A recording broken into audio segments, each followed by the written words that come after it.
Morning, my name is Tamanna. I read in +2 class. आज मैं आपको टूरिज़्म और हॉस्पिटैलिटी के बारे में बताना चाहती हूँ। हॉस्पिटैलिटी अतिथि और मेहमान के बीच का एक संबंध होता है। जब हमारे घर में कोई मेहमान आता है तो हम भी उनका स्वागत और मनोरंजन करते हैं। अब मैं आपको टूरिज़्म के बारे में बताती हूँ। टूरिज़्म एक ऐसी गतिविधि है जिसमें पर्यटक अपने स्थायी स्थान को छोड़कर किसी दूसरे स्थान पर कम से कम 24 घंटे या फिर इससे अधिक समय के लिए बाहर जाता है। टूरिस्ट भी यही होता है, परंतु उसकी जो ये यात्रा होती है वो किसी भी कमाई के साधन से संबंधित नहीं होती है। अब मैं आपको टूरिज़्म इंडस्ट्री के कंपोनेंट्स बताऊंगी।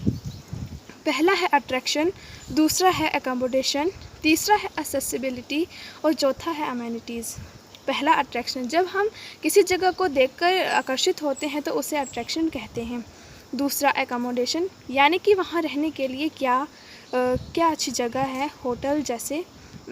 तीसरा है एक्सेसिबिलिटी, कि वहाँ पर कैसे पहुँचा जा सकता है, जैसे ट्रांसपोर्टेशन। चौथा है अमेनिटीज़ जैसे कि वहाँ पर क्या सुख सुविधाएं हैं।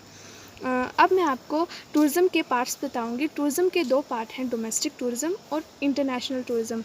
डोमेस्टिक टूरिज़्म वह टूरिज़्म होता है जिसमें पर्यटक अपने राज्य की सीमा के अंदर ही घूमता फिरता है, उसे डोमेस्टिक टूरिज़्म कहते हैं। दूसरा इंटरनेशनल वह पर्यटक होता है जिसमें जो यात्री होता है वो अपने देश की अंतर्राष्ट्रीय सीमा को छोड़कर किसी दूसरे देश की अंतर्राष्ट्रीय सीमा के अंदर प्रवेश करता है।